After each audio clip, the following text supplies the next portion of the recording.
Hello friends, Borebai, Bodo Job Info, official YouTube channel da finally ADRE final result declare खालामबाय दा बिनिफ्राय selected जाबाय दा माब्रै फैदों select जानायफोरा so बिनि सायाव नोंथांमोना आपडेट लाबोदों दा बयबो भिडिअखौ नायजोब दा गोबां मिथिनो लुबैयो माबादि फाइनालिस्ट फैदों आरो माब्रै मिथिगोन so बिनि सायाव आपडेट लाना फैदों आसाम डाइरेक्ट रिक्रुटमेन्टनि बागै ग्रेड 3 हिसाबै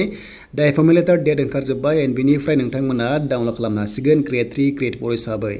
देन बिनिफ्राय ग्रेड 3 रिलिज खालामबाय ग्रेड 4 गाबोन मोनगोन so नोंथांमोना बयबो नायबानो एन्ड गासैनिसिमबो बेस्ट अफ लाक थाबाय जाहाथे नोंथांमोननि रिजाल्टआ सेलेक्ट जाना फैयो दा लोगोफोर गोबाव खालामा जों थांनि फै अफिसियेल वेबसाइटआव बेनिफ्राय जों डिटेल्सखौ नायगोन स' दायो जों फैबाय अफिसियेल वेबसाइटआव स' नोंथांमोना बे लिंकखौ मोनगोन डिसक्रिप्सनाव चेक खालाम एन्ड बेनिफ्राय नोंथांमोना मोनथाम लिंक्स मोनदों अके मोनथाम लिंकआवहाय 1 2 3 दङ स' नोंथांमोना जायखिजाया लिंकआव थुनाय लोगो लोगो स' नोंथांमोना मोनगोन एन्ड ड्राइभार पस्टआव नोंथांमोना रिजाल्टखौ मोनगोन आरो लोगोसे ग्रेड 3 हिसाबै मोनजोबगोन बाट नोंथांमोना ड्राइभार पस्टआव एसे टेकनिकेलि इसु जादों जानांगौ बेखायनो ट्राइ खालामबाय था आरो जायफ्रा क्वालिफाइड जाबाय क्वालिफाइड ओंखारगोन आरो जायफ्रा डिसक्वालिफाइड स' नोंथांमोना डिसक्वालिफाइड मोनगोन अके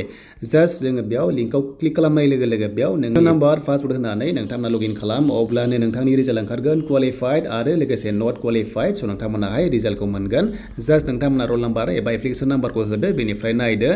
एन्ड बेनिफ्राय नोंथांमोननि एपइन्टमेन्ट लेटारखौ माब्ला मोनगोननो गोबां नोंथांमोना कमेन्ट्स खालामदों बा गोबां नायनो लुबैगासिनो दङ आरो रिजाल्टआ क्वालिफाइड बा माबादि ओंखारगोन जों बेखौबो आपडेट लाना फैदों स' नोंथांमोना भिडिअखौ नायजोबजासिम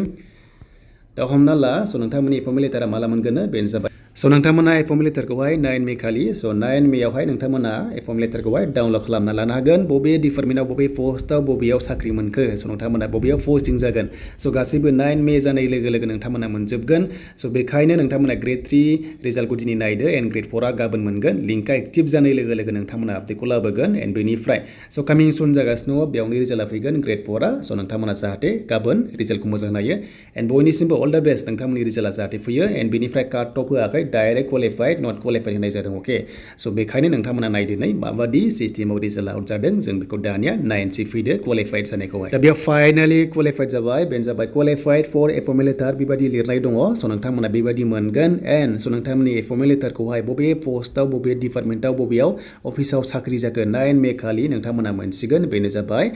डाउनलड खालामनो हासिगोन एपइन्टमेन्ट लेटारखौहाय स' नोंथांमोना अफिसियेल वेबसाइटआव सेबानिफ्राय आं लिंकखौ डिसक्रिप्सनाव होना दोनदों स' नोंथांमोननि बार्थडे पासवर्ड होनानै स' नोंथांमोना इउजार आइडिखौ होनानै डाउनलड खालामनांगोन नोंथांमोननि एपइन्टमेन्ट लेटारखौहाय स' ग्रेड 3 आव बियो क्वालिफाइड जाबाय एन्ड बेनिफ्राय नोंथांमोना ग्रेड 3 आनो जा ग्रेड 4 आनो जा गासैबो बेबायदि ओंखारगोन आरो नोंथांमोना जाहाथे मोजां मोजां डाउनलड खालामनानै नायो नोंथांमोननि एपइन्टमेन्ट लेटारखौहाय स' बयनिसिमबो अल द बेस्ट थाबाय एन्ड कंग्रेचुलेसन्स थाबाय जायफ्रानिकि सेलेक्टेड जाबाय फाइनालि एडिआरइ नोंथांमोननि 26,000 भेकेन्सिनि खाथियाव